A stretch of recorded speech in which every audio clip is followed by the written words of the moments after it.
Hi India glitz viewers, எல்லாருக்கும் வணக்கம். என்னுடைய கிருஷ்ணகிரி ஷூட்டிங் ஸ்பாட்டில் ஆன் லொக்கேஷனில் அவங்களெலாம் மீட் பண்ணேன். இப்போது கிருஷ்ணகிரியில் படம் கம்ப்ளீட்டடாக ஷூட்டிங் முடிஞ்சு ரீ ரெக்கார்டிங் ஸ்டேஜில் இருக்குது. இதனுடைய ஆடியோ ரிலீஸ் வெரி ஷார்ட்லி இன்னொரு 1 வீக்கில் ரிலீஸ் ஆக போகுது. பத்மஸ்ரீ இயக்குனர் சிகரம் கே பாலச்சந்தர் ஐயா அவர்களின் கவிதாலய நிறுவனம் தயாரிக்கும், புஷ்பா கந்தசாமி அவர்கள் தயாரிக்கும் கிருஷ்ணலீலை அப்படிங்கிற படத்தை நான் இப்போ டைரக்ட் பண்ணிகிட்ருக்கேன். இந்த கவிதாலய நிறுவனம் நிறைய நல்ல படங்களை, நல்ல சமுதாய மாற்றங்கள் உள்ள படங்களையும் என்டர்டைன்மெண்ட் மூவிஸையும் நிறைய கொடுத்துருக்கு. அதுவும் கே பாலச்சந்தர் சாருடைய ப்ரொடக்ஷன் அப்படிங்கும்போது ஸ்பெஷல் ஃபார் மீ. என்னென்னு கேட்டிங்கன்னா, அவர் என்னுடைய மானசீக குரு. எவ்வளோ படங்கள், நிறைய படங்கள், லெஜண்ட்ஸ், மறக்க முடியாத படங்கள்லாம் டைரக்ட் பண்ணியிருக்காரு. ஸோ அந்த ஒரு நிறுவனத்தில் நம்ம ஒரு படம் டைரக்ட் பண்ணுறோங்கிறது சாதாரண விஷயம் கிடையாது. ஏன்னா இந்த நிறுவனம் மூலமாக தான் அண்ணாமலையில் ரஜினி சாருக்கு ஒரு மிகப்பெரிய பிரேக் கிடைச்சிது. சாமிங்கிற படத்தின் மூலமாக விக்ரமுக்கு மிகப்பெரிய பிரேக் கிடைச்சிது. திருமலைங்கிற படத்தின் மூலமாக இளைய தளபதி விஜய் அவர்களுக்கு மிகப்பெரிய பிரேக் கிடைச்சிது. அதே மாதிரி சாமி படத்தின் மூலமாக தான் டைரக்டர் ஹரிக்கு மிகப்பெரிய பிரேக் கிடைச்சிது. ரவணாக்கு பிரேக் கிடைச்சிது. இப்படி இந்த நிறுவனம் நிறைய டெக்னீஷியன்களையும் நிறைய நடிகர்களையும் குறிப்பிட்டு சொல்லும்படியான இன்றைக்கி மாஸ் ஹீரோவாக இருக்கிறவங்க எல்லாருடைய வளர்ச்சியிலே மிகப்பெரிய பங்கு வகிச்சிருக்கு. அந்த வகையில் இந்த படம் நான் டைரக்ட் பண்ணுற இந்த படத்தில் என்னுடைய நடிகர் ஜீவனுக்கும் எனக்கும் மிகப்பெரிய திருப்புமுனையாக இந்த படம் அமையும். மிகப்பெரிய நடிகர்கள் வரிசையில் ஜீவன் வருவார், மிகப்பெரிய இயக்குநர்கள் வரிசையில் நானும் வருவேங்கிறது எந்தவித சந்தேகம் இல்லாமல் ஆணித்தரமாக சொல்லலாம். இந்த படத்தில் நடிகர் ஜீவன், புதுமுகம் மேகனா, கோட்டா சீனிவாசராவ், கஞ்சா கருப்பு, கருணாஸ் எல்லோரும் நடிச்சிருக்காங்க. இந்த படம் இன்னும் ஒரு 3 வீக்ஸில் ஸ்க்ரீனில் வரப்போகுது. இந்த படத்தை பற்றி ரொம்ப சிம்பிளாக ஷார்ட்டாக சொல்லணும்னா,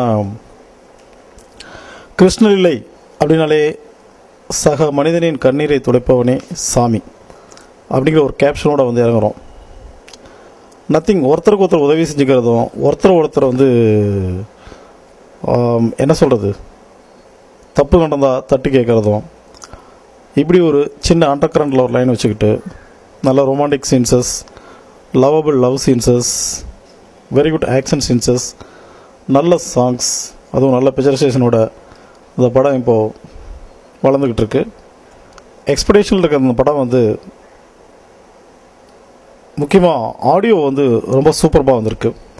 ஸ்ரீகாந்த் தேவா மியூசிக் பண்ணியிருக்காரு. அதில் 4 சாங்ஸுமே வெரி ஃபேண்டாஸ்டிக் சாங்ஸ். லிரிக்ஸ் எல்லாமே வெரி எக்ஸலண்ட்டாக வந்திருக்கு.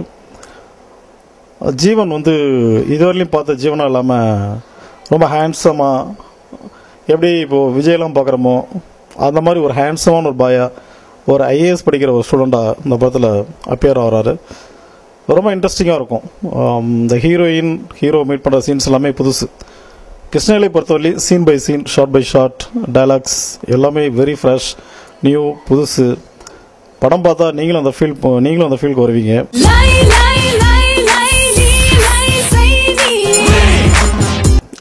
ஜீவன் பார்த்தீங்கன்னா இந்த படத்தில் ஒரு டிஃப்ரெண்ட்டான மாஸ்கை மாட்டிக்கிட்டு நடிச்சிருக்கார். அவர் ஒரு 2 டைமென்ஷன் நடிச்சிருக்கார். அந்த மாஸ்கை மாட்டிக்கிட்டு வர எல்லா சீன்ஸுமே பேசப்படக்கூடிய ஒரு சீனாக இருக்கும் கண்டிப்பாக.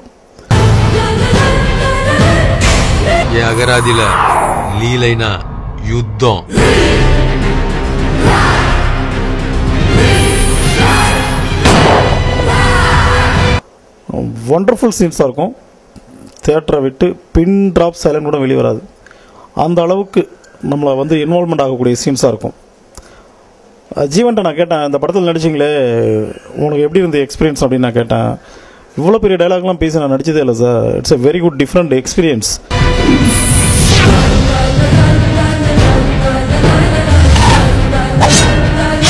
என்னை ஒரு டோட்டல் டிஃப்ரெண்ட் அப்பியரன்ஸாக காட்டியிருக்கீங்க.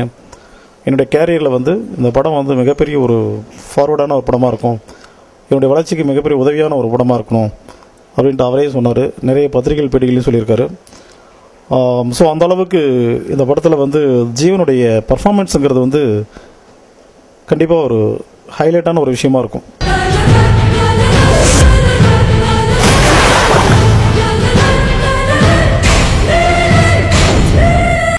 அதுவும் ஒரு மாஸ்க் மாட்டிட்டு வர சீன்கள்லாம் வந்து பளிச்சுன்னு வசனங்கள், பளிச்சுன்னு சீன், நம்மளை வந்து யோசிக்க வைக்கக்கூடிய விஷயங்கள், என்டர்டைன்மெண்ட் பண்ணக்கூடிய விஷயங்கள் நிறைய அதில் வந்து யூஸ் பண்ணியிருக்கோம்.